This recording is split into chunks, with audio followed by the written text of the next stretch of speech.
centros de las asociaciones provinciales. El próximo miércoles, la FEDIPA, de la Federación Provincial de Instituciones Educanas, y Ayacucho, le hace el homenaje para Arguedas, obviamente con música mexicana. Y en Lima y en todas partes y fuera del Perú.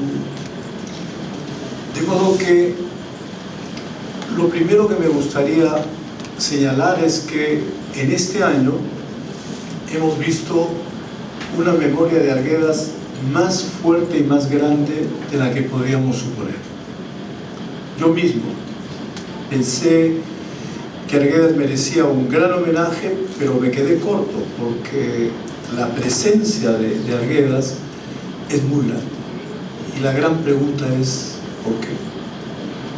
Más aún si se tiene en cuenta que muchísima gente que habla de Arguedas no ha leído de Arguedas. Algún secreto tiene que haber, alguna explicación tenemos que encontrar para esto que parece un gran misterio.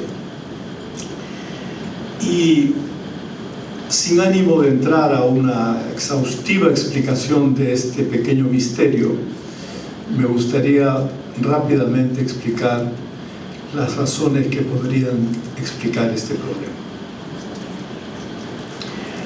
La primera razón es la calidad y la belleza de su obra literaria. Sin esa obra literaria tan buena y preciosa, su memoria no habría tenido la importancia que tiene ahora. Segundo, la calidad de su obra antropológica.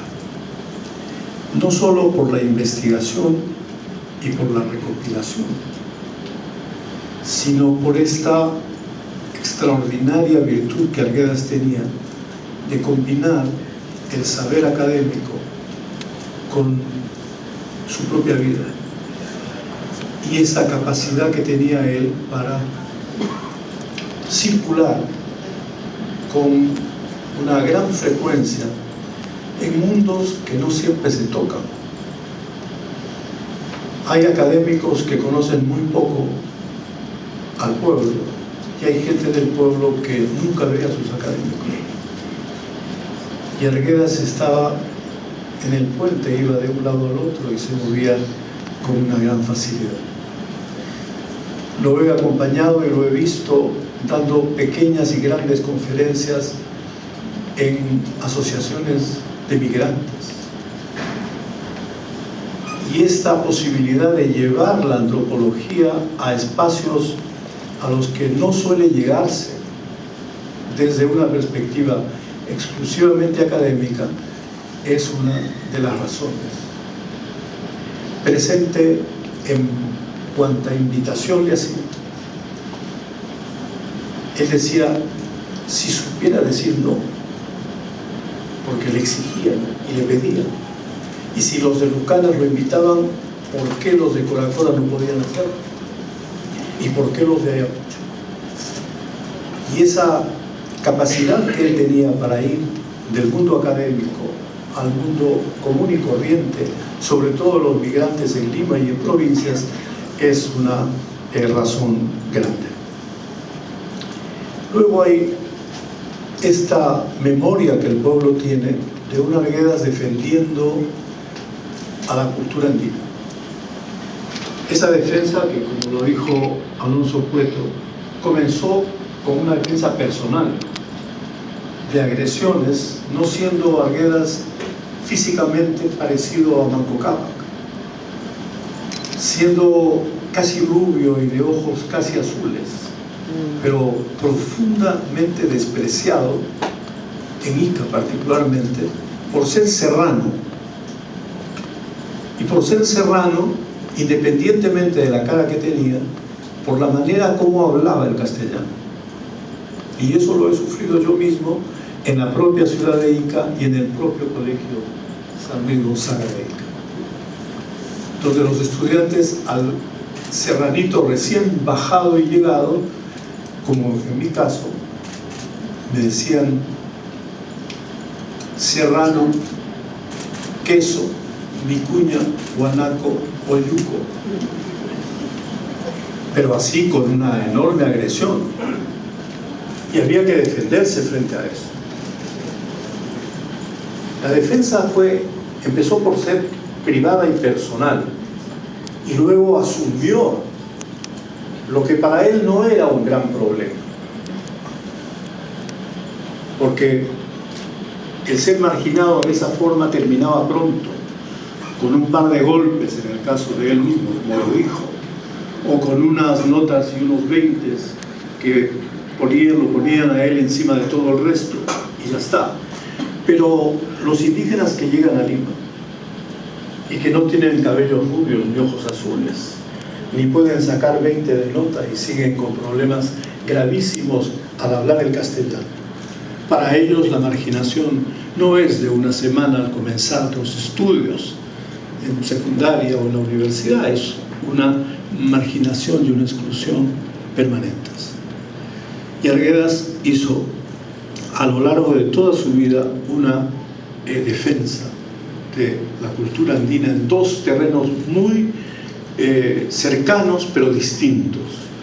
El primero, el valorar la cultura andina por lo rico, por lo grande que tiene, por las tradiciones de solidaridad, de reciprocidad, por la fuerza del trabajo, por la capacidad de la gente para trabajar y bailar, para combinar el trabajo con la fiesta, que era una de las cosas que lo había conmovido mucho más desde pequeño.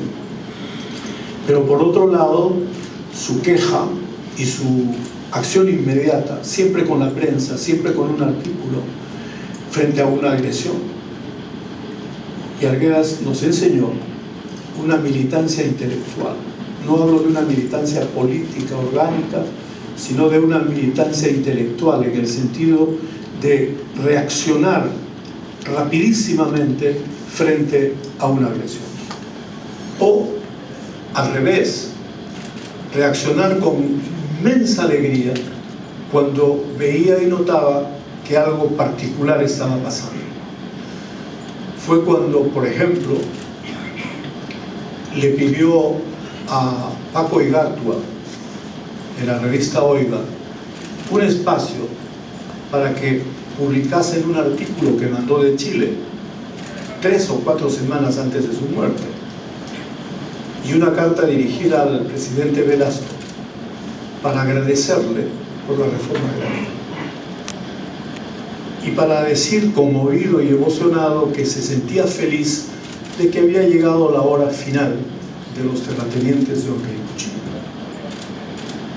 y que le alegraba inmensamente que esa tremenda tragedia del país comenzase a terminar, aunque le dolía que no fuese la izquierda que hiciese esos cambios, pero lo importante es que los cambios se hicieran.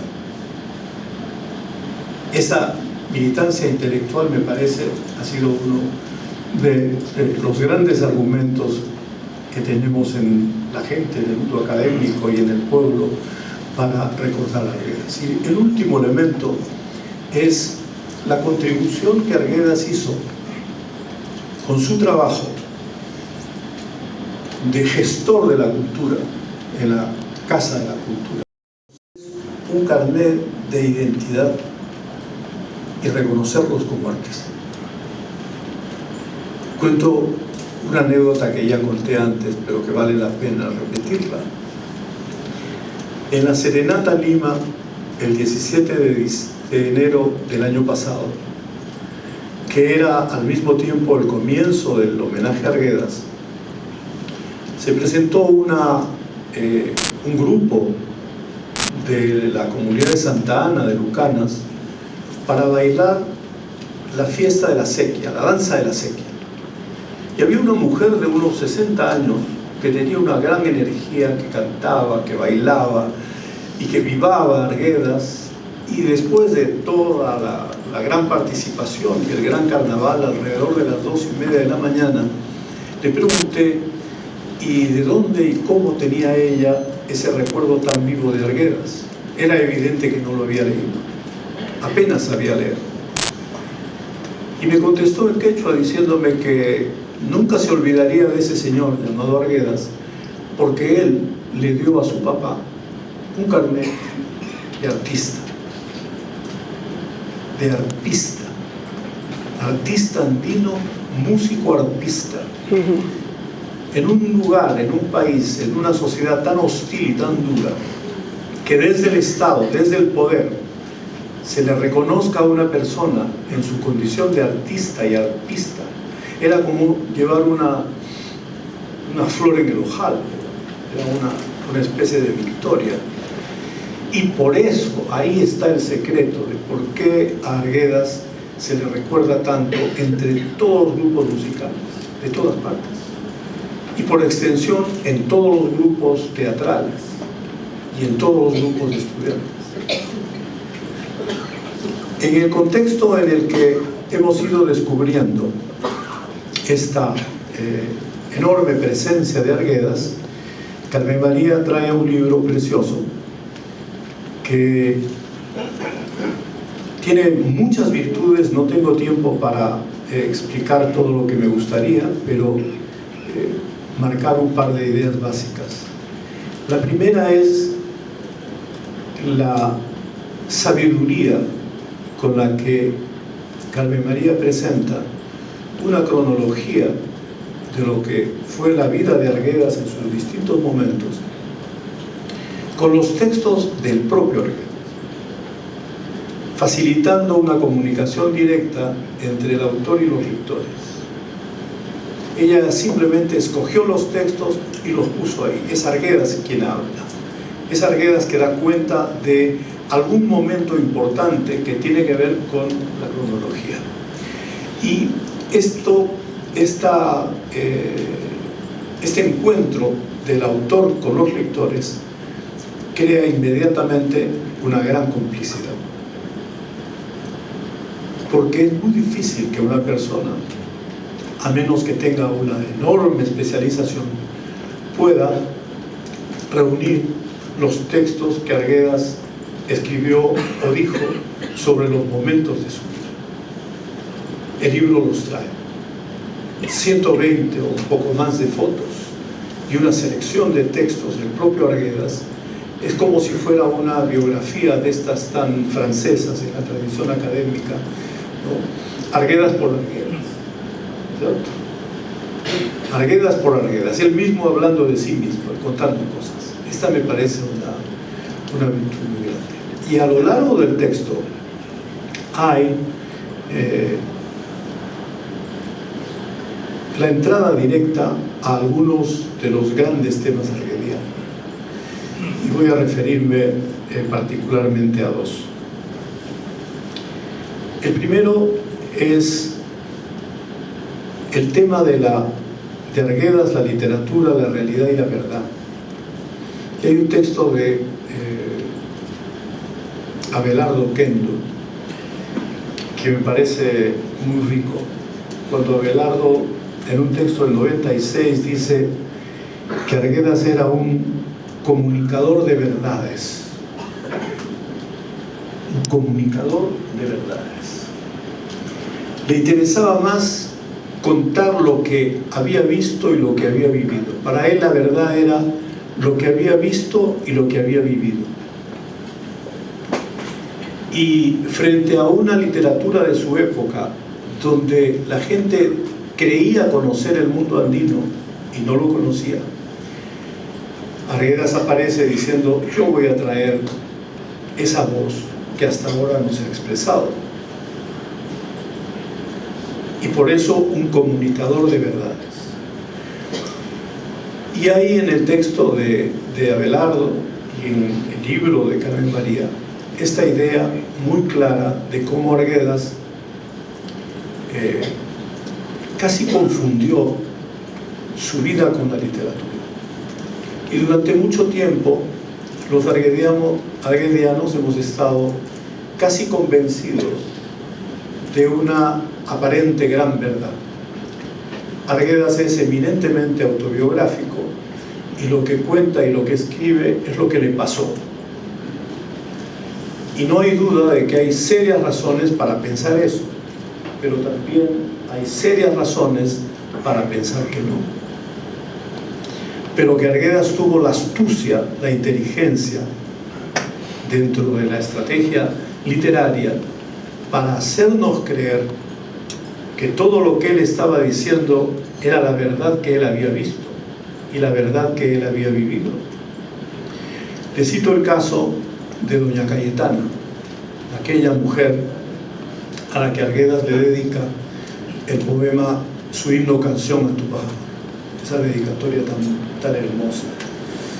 Arguedas dice: a mi madre Cayetana, que me crió con su ternura y su llanto cuando yo vivía en una casa hostil y ajena, y nos convenció a todos que doña Cayetana era la cocinera de la casa donde él vivía, y que ella era quien le daba de comer, y que ella era quien le hacía dormir sobre la batea, ¿no es cierto?, que sustituía a una cama. Pero hay otro relato de Arguedas cuando él cuenta y dice quién era esta señora, y uno descubre que la Cayetana, la señora Cayetana, es un personaje que combina la realidad y la ficción. La señora tenía su casa y tenía sus perros. ¿Cómo era posible pensar que una doméstica de una casa hacienda fuese cocinera de la hacienda y al mismo tiempo tuviese su casa? Eso, en términos de la realidad, no tenía sentido alguno. Pero Arguedas nos hizo pensar y nos hizo creer que así era. Luego han habido autores, yo recuerdo a Roland Forgue, el francés, repitiendo una tesis terrible y totalmente falsa. Arguedas era monolingüe quechua. Arguedas aprendió a hablar castellano a los 10 o 15 años, o alguien fue más lejos y dijo que Arguedas había aprendido a hablar castellano cuando llegó a San Marcos. Cosa que no tiene ni pies ni cabeza, no tiene ningún sentido. En el mundo andino, los hijos de los mistis o mestizos hablamos castellano con los padres y hablamos quechua con el mundo de abajo o aymara con el mundo de abajo. Y somos bilingües naturales en el sentido preciso de no haber hecho nunca estudios para aprender la lengua, sino de haber aprendido ambas lenguas al mismo tiempo, sin que haya por ninguna parte una condición de monolingüe primero y luego bilingüe después. No tiene eso ningún sentido. Pero el propio Arguedas dio a entender que había hablado primero el quechua y no el castellano. Pero lo sabemos que no fue así.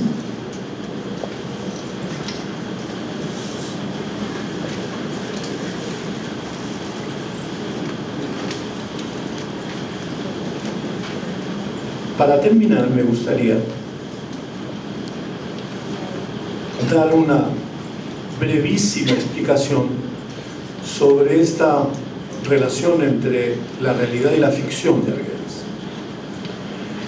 La famosa rebelión de las chicheras en los ríos profundos no existió, nunca se produjo. Y la rebelión de las chicheras en los ríos profundos es un punto central de la novela. Carmen María rastreó la historia de José María, habló con los chicos que fueron estudiantes de la época y nadie recuerda ninguna rebelión de las chicheras. Arguedas inventó perfectamente la historia de las chicheras, la injertó dentro de una historia personal, Ernesto, él, y esta comunicación maravillosa con su padre, ¿no?, para compensar la ausencia del padre. Y Arguedas confesó después en una entrevista en Cuba que su intención al escribir la novela había sido tocar un tema que podría ser importante después, una rebelión andina que podría tener sentido. y que solamente un crítico literario, César Lévano, encontró que la novela tenía ese encargo, esa especie de mensaje subliminal. Pero lo cierto es que la rebelión de las chicheras no existió. Hubo un segundo texto de Arguedas, precioso, el himno canción a Tupac Amaru, aquel que empieza diciendo en algún momento: a esta ciudad de falsos huilajochas hemos llegado, la estamos cercando, dando a entender que la vamos a tomar. Esta intuición de Arguedas le permite escribir un poema y, apelando al mito y a la historia y a la figura de Tupac Amaru como héroe histórico y al mismo tiempo con virtudes de una especie de sacerdote indígena, Arguedas, valiéndose de esta figura mítica, nos presenta la imagen de un gran mundo andino ocupando Lima, cercando a la ciudad.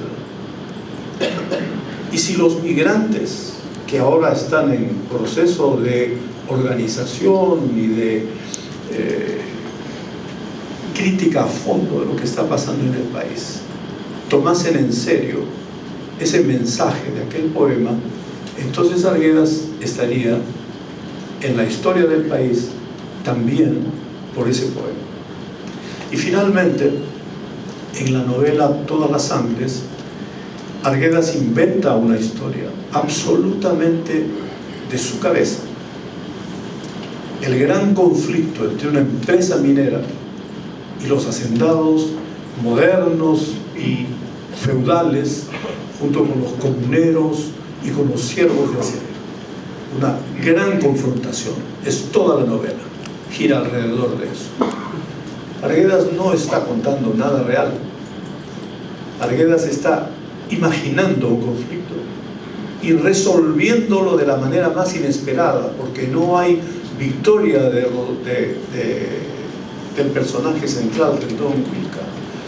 Rendón Huilca muere y termina diciendo: no me preocupa la muertecita. Y queda un mensaje ahí tremendo de un río de sangre y de un movimiento subterráneo que da lugar a que se le pueda entender de mil maneras. Arguedas no fue, por lo tanto, una persona que solo quiso decir la verdad o que solo quiso contar lo que había visto y lo que había oído, sino que con su capacidad literaria pudo inventar un mundo literal de ficción para mostrar de manera más clara y precisa los grandes conflictos de la sociedad andina de su tiempo. Finalmente, Carmen María ha dejado las primeras piedras, una especie de primer cimiento de lo que vendrá más tarde, una biografía completa de Arguedas. La estructura está, la cronología ya está, gran parte de los temas arguedianos están ahí, las fotos están. ¿Qué es lo que falta? Falta esa biografía del país, falta ese desafío tremendo de hacer una historia, construir una historia en la que Arguedas, como persona y como personaje, fue fruto de su país. El país que encontró, el país que recibió, el país que no soportó, el país que aceptó, el país que le dio gran alegría, el país que no le dio sino grandes dolores.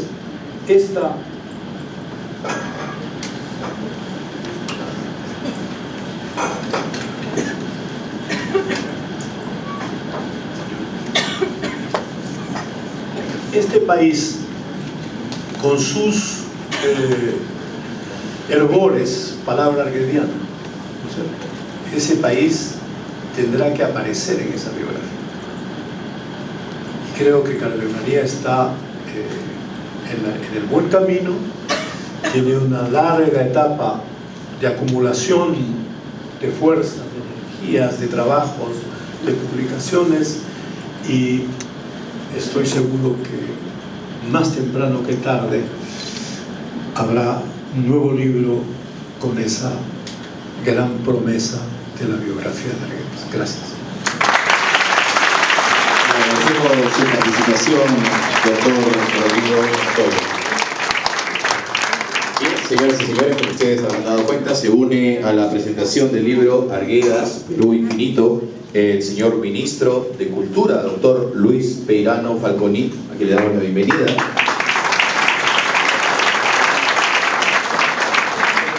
Y aprovechando su presencia, precisamente queremos pedirle también unas palabras en la presentación de este libro. Iba a llegar antes y la verdad que me hubiera encantado escuchar a Alonso, a Rodrigo, y no sé si también David habló algo, pero ya con lo que ha hecho creo que es suficiente, que Carmen María seguramente al final dirá algo. Yo ayer tuve un momento de iluminación leyendo el libro lo había revisado la verdad, pero no lo había leído. Ayer lo leí, ayer lo disfruté, ayer lloré leyendo el libro de Carmen María tal como le conté. Yo no soy un especialista en Arguedas, pero sin lugar a dudas no tener a Arguedas presente es imposible para cualquier peruano. Arguedas es, como ha dicho Gonzalo Portocarrero, un clásico. Las características de un clásico, siendo varias, hay una que yo creo que es fundamental, que se refiere a que nos permite algo que en Arguedas es clarísimo, que es sentirlo y sentirse de alguna manera el personaje o los personajes que este clásico nos brinda, ¿no? Yo digo, soy consciente de que esta invitación de Carmen María y David Ugarte se deriva obviamente del lugar que ahora ocupo por designación del gobierno, y debo decir también, porque lo siento así, del apoyo de bastantes gentes que han celebrado esta designación y me han llegado a convencer que estar aquí vale la pena. Al hacerlo y luego de leer el libro, hago el ejercicio de ponerme en el lugar del autor y el de sus allegados y sujetos de preocupación, no solamente para permitirme recuperar expresiones que me han sido caras y usuales en mi infancia, sino para tratar de compartir con ustedes mi inocultable sentir arguediano. No puedo dejar de poner una nota de escepticismo que tiene que ver con Arguedas en la Casa de la Cultura. No tengo que darle explicaciones a ustedes sobre qué sintió Arguedas cuando llegó y cuando dejó la Casa de la Cultura. Y me digo a mí mismo que espero no llegar a los extremos de nuestro autor cuando deje el lugar que ahora ocupa. Ocupar un lugar donde estuvo Arguedas no es nuevo para mí. Puedo decir que ha seguido sus pasos desde pequeño. En primer lugar, gracias a José Luis Rullón, un cura jesuita que fue mi profesor en el colegio y que me hizo leer sus primeros cuentos, enfatizando algo que era su especialidad y que demanda un talento singular, que es la poesía. Arguedas fue desde niño pequeño un aspirante a poeta. El dolor, la ausencia, el redescubrimiento permanente de las diferentes condiciones en las que le tocó vivir le otorgaban un material incuestionable. Pude reafirmarlo cuando visité Puquio, San Juan de Lucanas, Úter y Viseca, a donde la vida me ha llevado varias veces sin otro afán que el del regocijo, el entretenimiento, el placer de compartir el conocimiento de gentes y ambientes que me resultaban absolutamente afines. Varios años después de mi primer acercamiento lúdico, gratuito a la obra de Arguedas, José Luis Rullón me pidió que lo acompañara a filmar algunos documentales inspirados en la vida y obra de este autor. Fueron mis primeras vacaciones en el Perú al volver de estudiar en el norte. Me pasé el verano del año 75 literalmente jugando con entrenar a un grupo de martillos, de niños campesinos de las cuatro comunidades de Puquio, que habrían de acompañar a un niño limeño de cabellos rubios y de rulos, como se pintaba el propio Arguedas de niño, que interpretaría algunas breves escenas de la huida o la fuga hacia Viseca.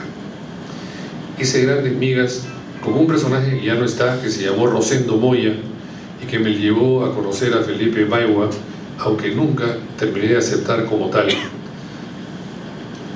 Bueno, esto demanda una larga explicación, pero entre otros conocí a Julio Peñafiel, a Juliucho el Charanguero y al hermanastro Pablo de grata recordación.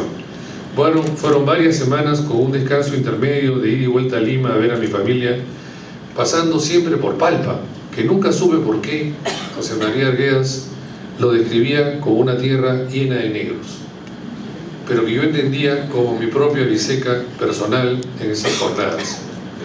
Hicimos 5 películas sobre aspectos distintos de la vida de José María Arguedas, con hincapié en la huida, como dije, en el valor de los cerros y la cruz en ellos, en los pactos del arpista con las sirenas.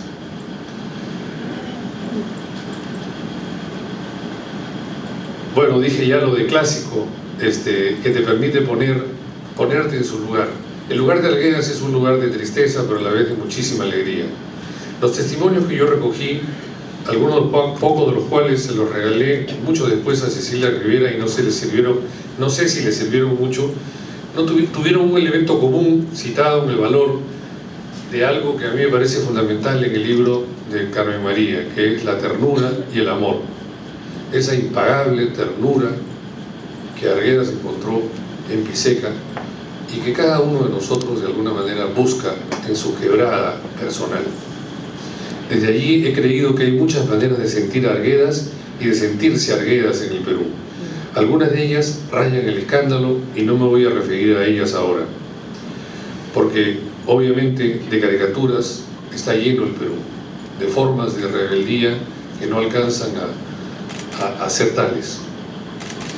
Pero ahí en Arguedas hay también un académico racional muy valioso, sin duda, aunque no alcanza la proyección que tiene en el resto de su obra. Mi experiencia académica se lo agradece también. El único libro de texto que yo he usado en los cursos de teoría de la comunicación y modelos de análisis sociológico fue Todas las sangres, aquella supuestamente mala novela que sin embargo a mí me pareció una radiografía ineludible. El que no leía Todas las sangres no aprobaba el curso.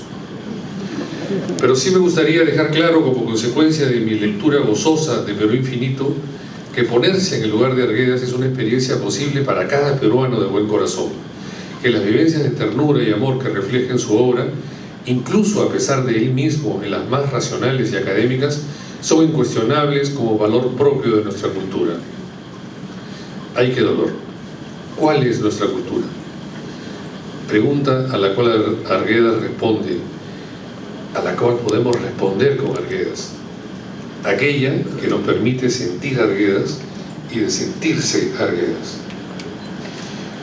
No puedo dejar de mencionar este mundo bipolar del cual poco a poco vamos saliendo a través de la reflexión académica y científica y también a partir de formas de sentir que nos liberan del maniqueísmo y de los polos extremos. Arguedas es, sin lugar a dudas, alguien que supo superarla, supo reconocerla, evidentemente.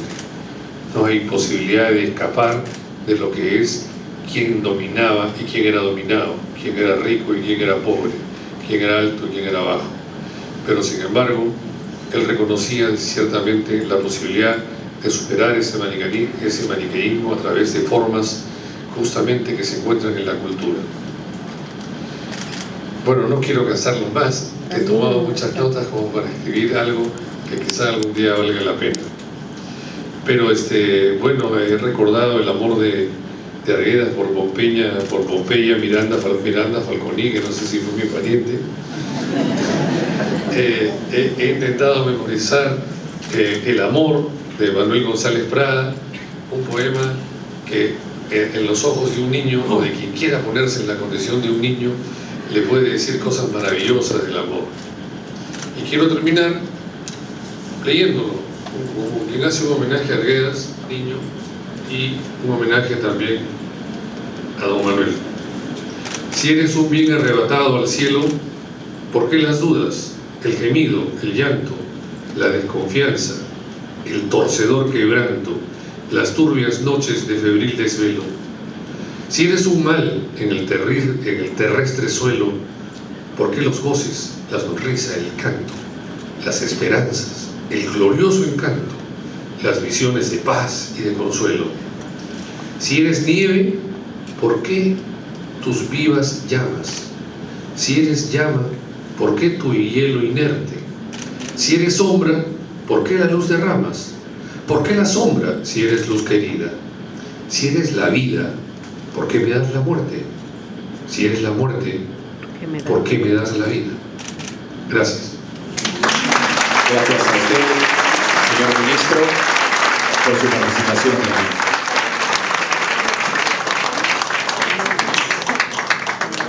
Autora de esta publicación, socióloga y exhaustiva investigadora del autor, directora de la colección José María Arguedas de la Biblioteca Central de la Pontificia Universidad Católica del Perú, la señora Carmen María Pinilla Cisneros, finalmente hará uso de la palabra.